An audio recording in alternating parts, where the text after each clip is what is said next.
we have got our beef bones. These were given to us. We are trying to release room in the freezer because we have a half a beef coming, and so these were given to us. So we're roasting these at 425 for about 30 minutes. I have sprinkled them with a little bit of Himalayan salt and pepper, and when they're done, we will put them in my big, I have 2 pans of them. We will put them in my big pot and we will cook them on low, really low, for probably 48 hours to make ourselves some bone broth, because bone broth is extremely nutritious for us. Look it up and learn. Have a great day.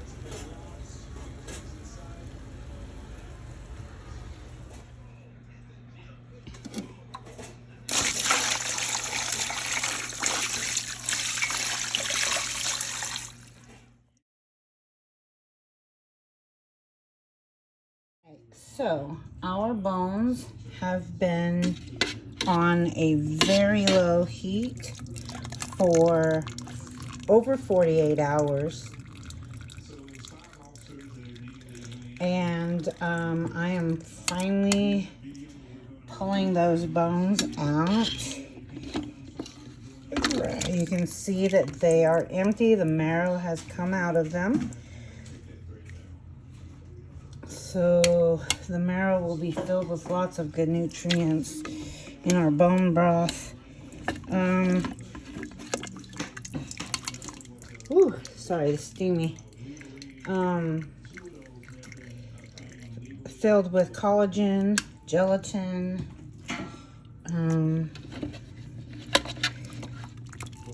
Wow, the meat has just fallen off of this stuff.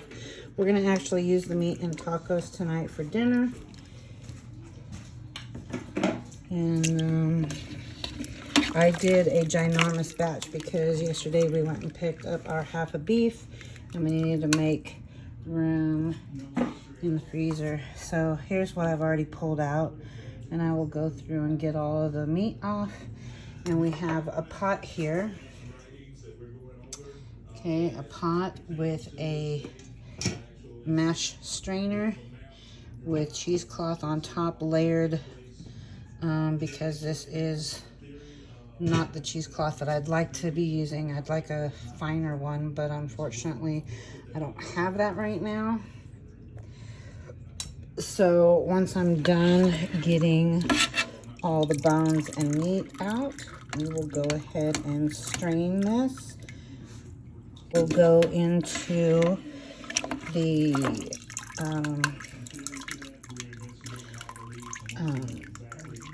it'll go into the refrigerator so that the fats can set up, and we'll remove the fat, and what is left will be freeze dried so that I have the ability to drink it when I want or use it when I want, whether I use it in soup bases or to cook rice with, instead of just straight water, using bone broth. I'm just not quite sure yet how I'm going to use it, so I'd like to be able to store it longer than it will last in the refrigerator. So that's why we are going to go ahead and freeze dry it into a powder. So stay tuned and we'll get to that. All right, slowly but surely we are getting it strained. It's slow, but I'm gonna try to get this cleared off and maybe rinsed out so that we can finish, because we still have quite a bit to do. I'm making an absolute mess here. I'm going to take this marinade injector and I'm going to suck up the fat. I have a baster that would work as well. I'm just going to stick it into this pint jar. When it solidifies, we will get rid of it, because I do not want to pour it down my sink. This is keratin debris when nail fungus grows. A little hard to do this one-handed, but I'm trying so that I could show you what I do. I could allow it to solidify. I just have lots of things going on and I need it to just get done, cool, and then be able to put it into the freezer to freeze before we get it into the freeze dryer. So this is what I'm doing.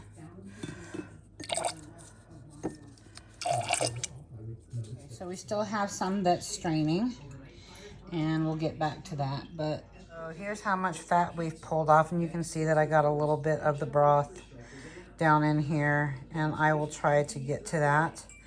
But so far we have 3 and almost 4 quarts, but there's going to be a lot more coming in what we have straining right now. Okay, so I have removed the jars from the fridge. I set them in there last night so that they could solidify the fat on top, the remaining fat on top, so that I could, for the most part, remove it, which is in these messy cups. Anyway, so here I have gone ahead and poured out the bone broth onto a medium freeze dryer tray. I will probably fill up 6 of these with what I have. And as you can see, it's already gelatinous because of the gelatin and the collagen in it. And so we will go ahead and get these in the freezer. And once they're pre-frozen, then we will get them in the freeze dryer. All right, we are frozen and ready to get put into the freeze dryer. I apologize. So I had hit start and I forgot to close the drain valve, so it wasn't cooling down, but we're almost at 15 minutes, which is what is required to cool the chamber down, but it's going to take a little bit longer than that because I had the drain open.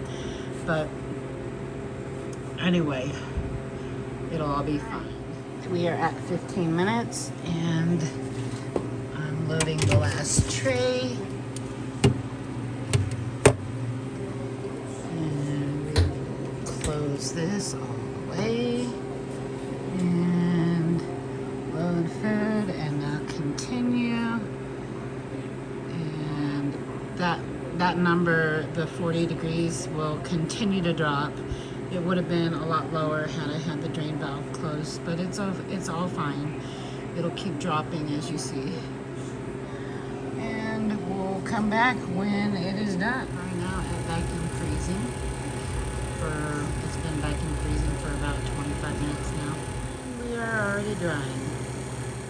Okay, well, I wasn't quite sure how long it was gonna take, but I'm feeling for cold spots. None. Oh wow. This one looks like it. Oh, that's awesome.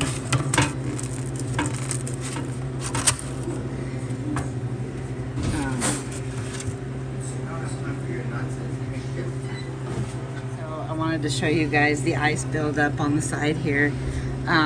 If you can see that crack, can you see that crack? And then there's another one that goes up that way. It was so loud during the drying time last night. We kept hearing some crazy noises happening. You're like, what in the world is that? Well, it was the ice cracking. This is probably the most ice that I've had build up in the freeze dryer. That's pretty incredible. Alright, anyway, we are good to go, so we're going to go ahead and close the freeze dryer. And, sorry, you want to make sure that you actually get the tubing in your bucket so that it can drain, and then we're going to hit defrost. And continue. And now it'll defrost for 2 hours.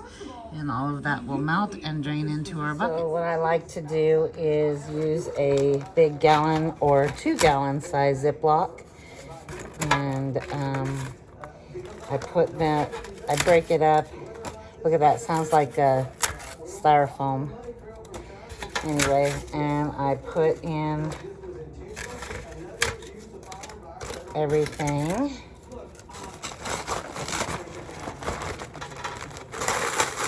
And I'll just break it up in here.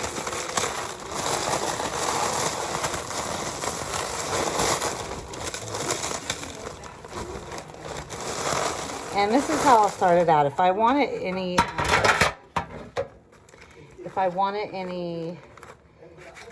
finer after this, then I definitely have the ability to put it through the food processor or my Ninja. However,